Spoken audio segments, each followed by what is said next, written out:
Hello and welcome. My name is Alicia White Madison, and I am the founder and CEO of the Bella Network. The Bella Network is an organization focused on elevating women to lead and expand in their careers and businesses globally. Today, we're going to learn how your face says it all. Nonverbal communication is communication without using words. Body language is a branch of this communication, focusing mainly on the different body gestures and facial expressions. We're going to focus on facial expressions. People can express multiple expressions within minutes, yet they aren't always expressions that empower us. Sometimes they're actually empowering others. By the end of this session, I want you to understand the hidden power of nonverbal intelligence so that you can start practicing how to gain greater control over your facial expressions. 55% of communication is nonverbal, which is why body language is so important to your success. Statistics also reflect that facial expressions account for 60% of communication as opposed to 40% vocal when only your face is visible. Our agenda for this session is to first learn the 7 universal emotions, then define the 4 types of expressions. We're going to focus on learning more about micro and macro expressions. More importantly, we're going to learn the benefit of spotting and managing our micro expressions. You're going to get homework. The homework is so you can learn your micro triggers. And then finally, we're going to talk about how to manage your micro expressions. The end in mind that we have for today's session is to shorten and eventually eliminate the time between when you recognize you actually do hindering expressions.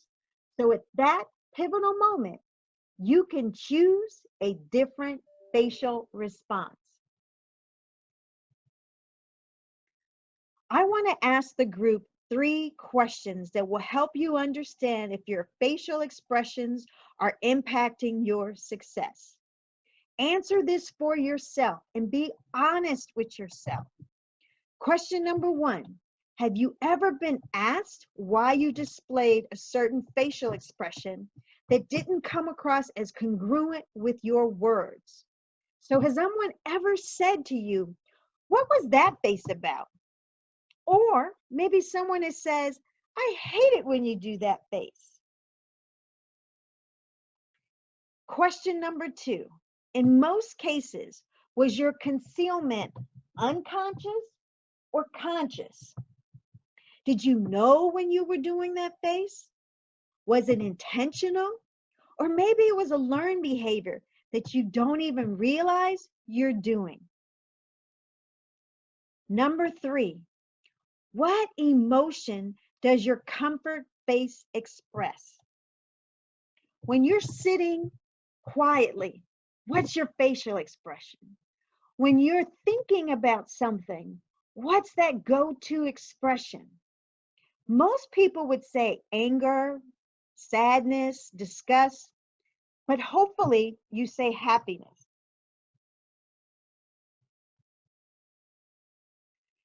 Studies with blind and sighted people have shown that we don't learn our facial emotions visually. Babies and animals project some of the same facial features to reflect the 7 emotions. As children, we practice routinely the ones that bring us favor or praise. Problem is, they aren't all serving us well as adults. Our face is like a projector. It shows the world what's going on inside and allows others to understand how we feel as we communicate with our words. An expression that may have worked with a teacher may bring you disfavor in a professional setting. Dr. Paul Elkman, an American psychologist and the pioneer of the study of emotions, said, We may find ourselves responding inappropriately to things that angered, frightened, or disgusted us in our childhood, reactions that we now deem inappropriate to our adult life.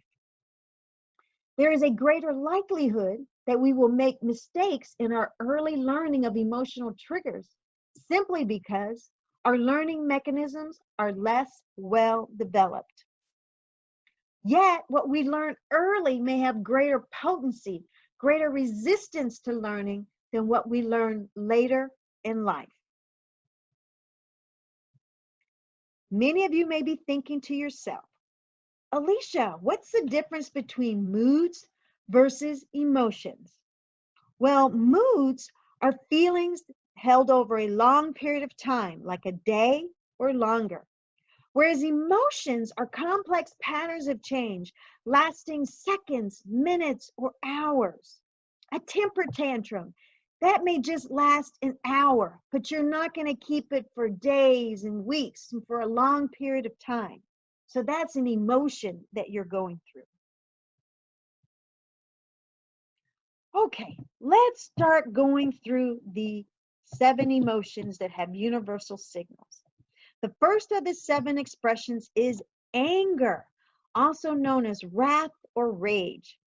This emotion involves a strong, uncomfortable, and hostile response to a perceived hurt or threat.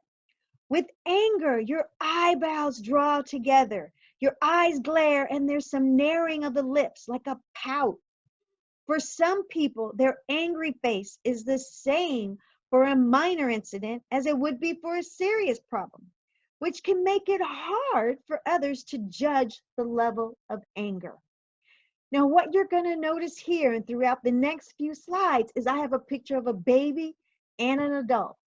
As we learned from Paul Elkman, a lot of these or all of these 7 emotions are easily demonstrated by babies. You don't have to teach them. The second is fear. We all know that fear gets its own song because we all have said hello to fear.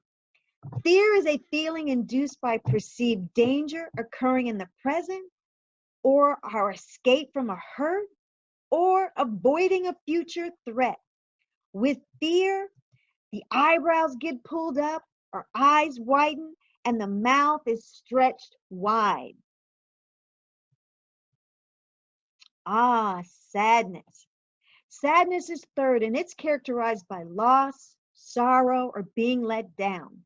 When you feel like you are at a disadvantage or find yourself disappointed, your eyelids will droop and your lips will pull down at the corners. Sadness. When you feel a profound disapproval of something that is unpleasant or offensive to you, you may wrinkle your nose and raise your upper lips to show the fourth emotion, which is disgust.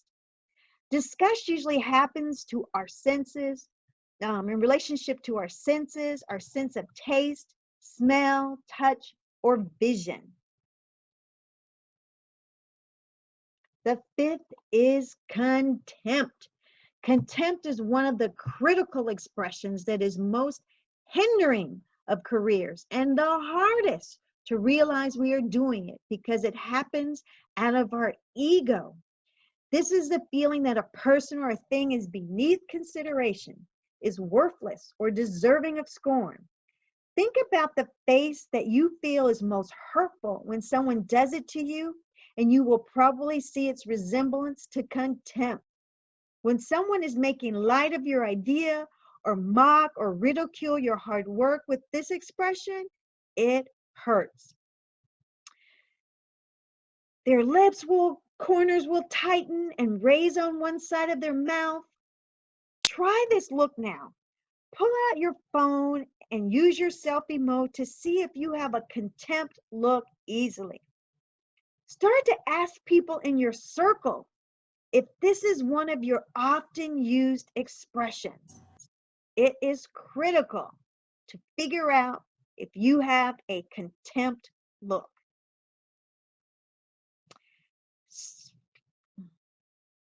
Surprise. Surprise can be good or bad. Our lips open wide, we raise our eyebrows, and our cheeks cave in when an unexpected or an astonishing event, fact, or thing happens. It's a startling response experienced by both animals and humans. It can be pleasant or unpleasant, or a negative surprise. It could be natural or a present surprise. The surprise emotion has varying levels of intensity.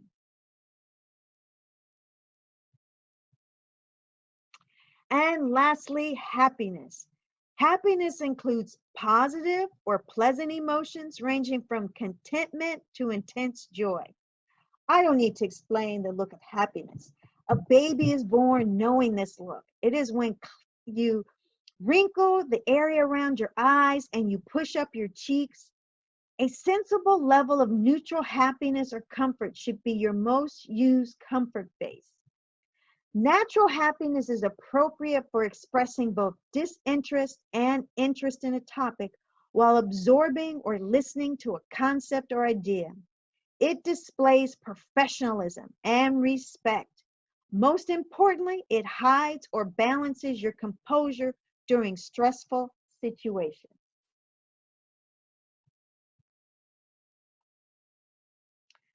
Facial expressions are not just uncontrolled instances.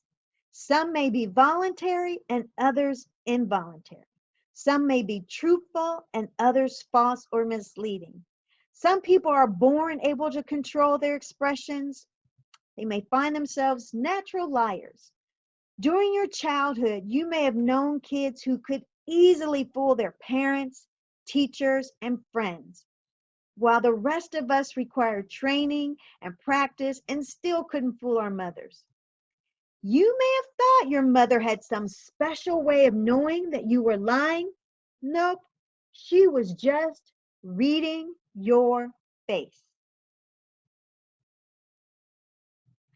Now let's go through the 4 types of facial expressions: macro, micro, false, and masked. Macro expressions last for seconds and often repeat and align with what is being said and the tone of the person's voice. The person has no reason to conceal his or her feelings. Micro expressions give us that glimpse into the inner conflict of what you truly feel and what you want us to believe. They last for less than a second and display a suppressed or concealed emotion, whereas false expressions are deliberately made to conceal the true emotion. And finally, masked expressions are false expressions made to suppress, consciously or unconsciously, a macro or micro expression.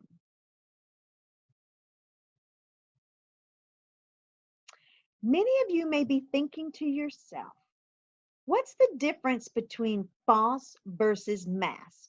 Well, false is a controlled and deliberate expression to hide true feelings, whereas masked emotions happen after you flash a micro expression to conceal your true emotion.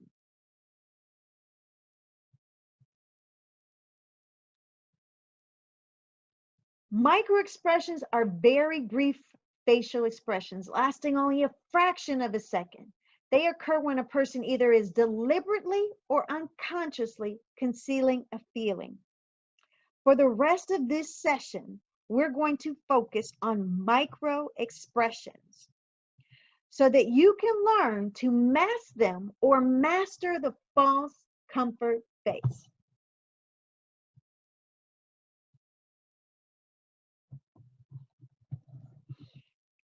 Now we're going to talk about the benefits of spotting your micro expressions and learning how to manage them.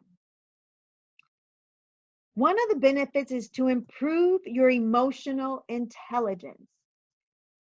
Once you're able to start to understand what these faces mean and the difference between, say, sadness and disgust or anger and fear, you'll start to really understand the emotional concerns of people that you're having to interact with and deal with in your professional environment. It'll allow you to develop your capacity for empathy. So if you know that, oh my gosh, that person's giving the sadness look, they're not being angry or contempt, that's more of a sadness look, then you're actually able to show empathy for people.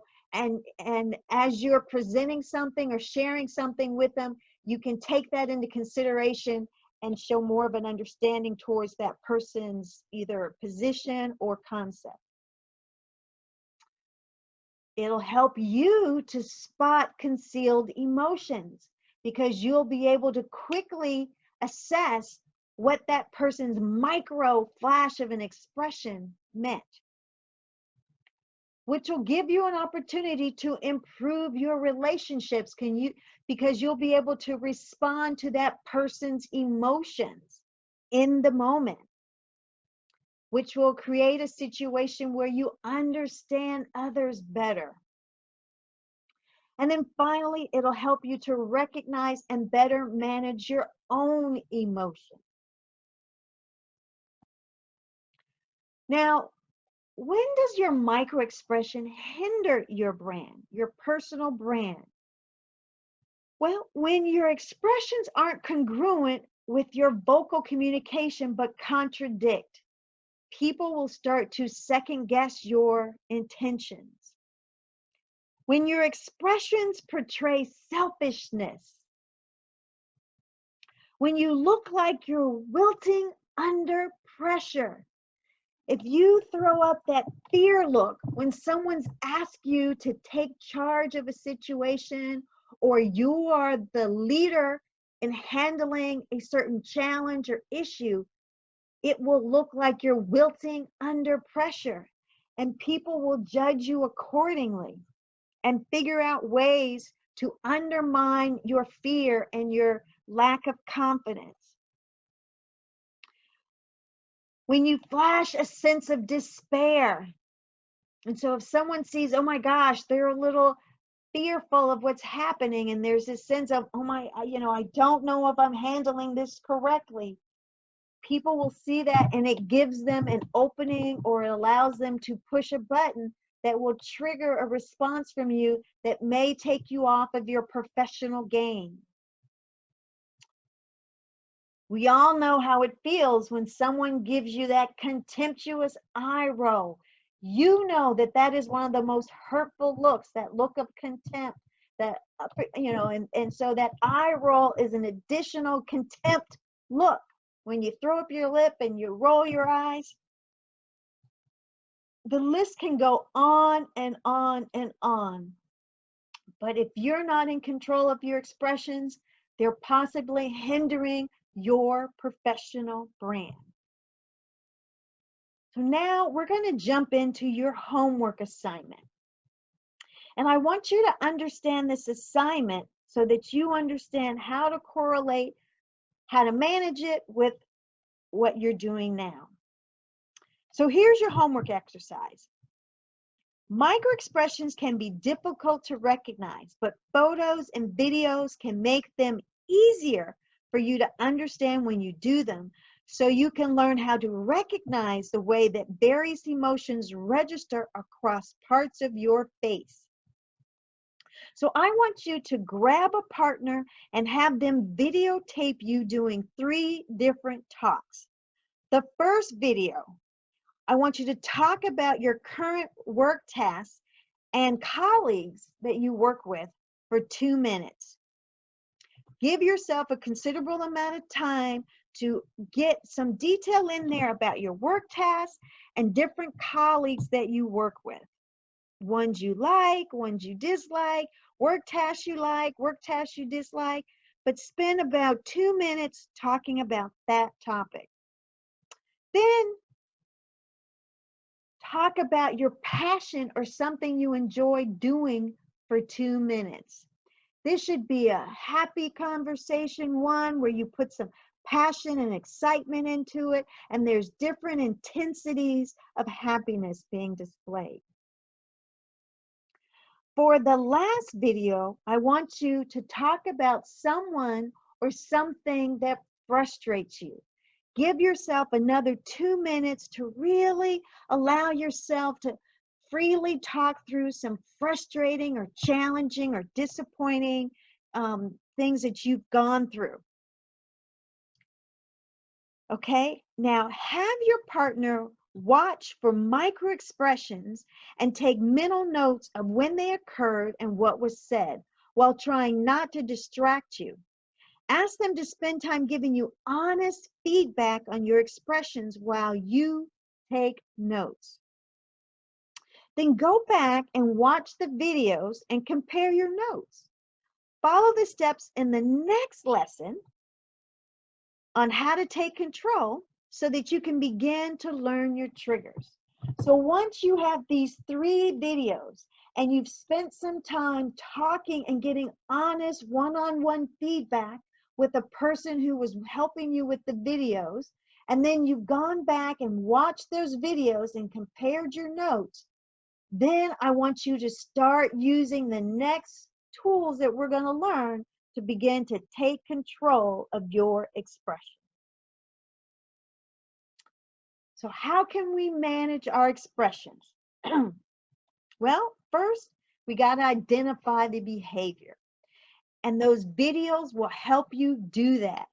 If they get an opportunity and on your phone, they could take a quick picture. If they capture one of those expressions, those micro expressions that you do, then hopefully they can do that for you as well. But you need to start being able to identify those behaviors and catch yourself doing those behaviors. And so by doing those videos, you'll start to see what are some of the triggers that cause certain facial features, facial expressions. And begin to ask others for help in this area. Hopefully you have someone at work that's a best friend at work that's in some of the same meetings that you're in, and you can start to ask them to help you, to give you a clue or kick you under the chair when you're doing one of those expressions so that you can start to catch yourself in the moment. And then you may not even recognize it until minutes or hours after it happens, but that's okay. They may not tell you that something happened until after the meeting. And this partner that you let in on the fact that you're trying to work on your expressions may come to you after the meeting and say, hey, Alicia, you know, when Joe was talking, you had this look, or you flashed an expression when this topic was brought up, and I know that's something that you have a challenge with. Okay? The next thing I want you to focus on is identifying your thoughts or expectations or threats. So once you start to see the pattern, what are the thoughts that happen in your mind when that pattern shows up? What are the expectations that you have for yourself or other people? What are the known threats, or maybe it was an unknown threat that happens when you use those expressions? And what I want you to ask yourself is, why at that moment was it so important for you to devalue either the other person with that facial expression, or maybe it's just devaluing to yourself.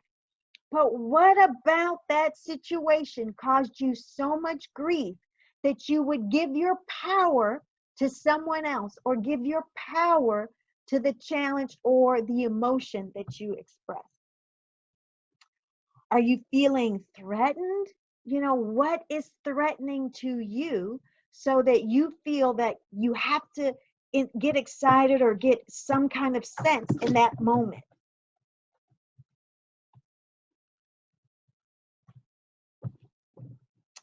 Or maybe are you feeling the need to be superior, where you feel as though, that person just doesn't get it. They don't understand anything. I don't have time for this person. So what are you thinking? What are your thoughts? Take the time to understand what that expectation, whether it's internal or external, has caused has that expression. What's going on in your mind that has caused the expression? Now, here's how you can start to take control of your microexpressions. I want you to apologize for the behavior. If you are in front of the person, I want you to, when you catch yourself, say, oh my God, I'm sorry. I apologize for that expression. That's not the message I want to send. Okay? And you're not doing it for the other person. This is for your own personal benefit. It's so that you start to register in your mind that this is not something that I want to do. I want the other person's needs to know that you want your message to be congruent. Okay? So if you're saying that, this is what you feel confident in what you're getting ready to deliver, you want your face to show that confidence. You don't want it to show disgust or that you're shocked or surprised about something. And then this will help you with your own internal dialogue. So all of this apologizing for the behavior is all about your internal dialogue and making it inappropriate for those past emotional triggers to keep triggering you. You are trying to change your mind and how it relates to those emotional triggers. So we all know that people that spend a lot of time with you, it could be a spouse, it could be a parent, it could be a sibling, they know how to push your buttons. They know what emotional triggers will cause you to do, say, or act a certain way. And so you've given them power over you by allowing them to do that. And here what you're doing is you're apologizing to yourself and you're taking control of your own expressions. India Hari has a song called I Choose. I'm not going to let my past determine how my future plays out because I choose my expressions. I choose my path.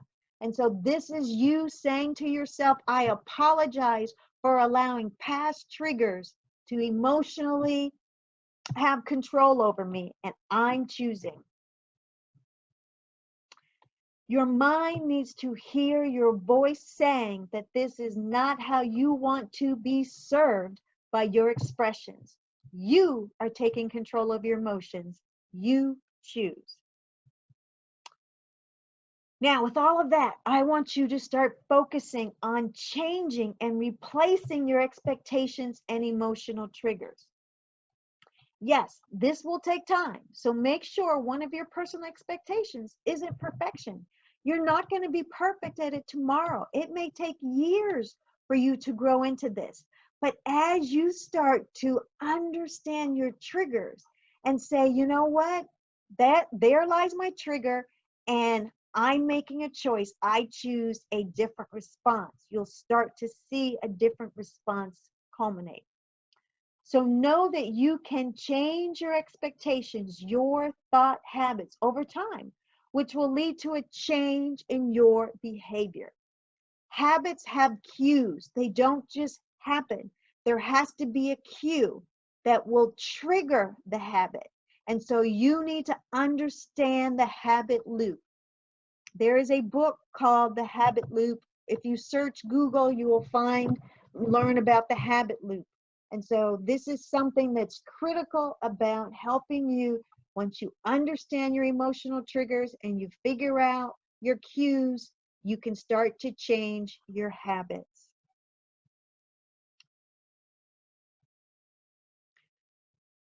Does your face say it all? And is it saying what you want it to?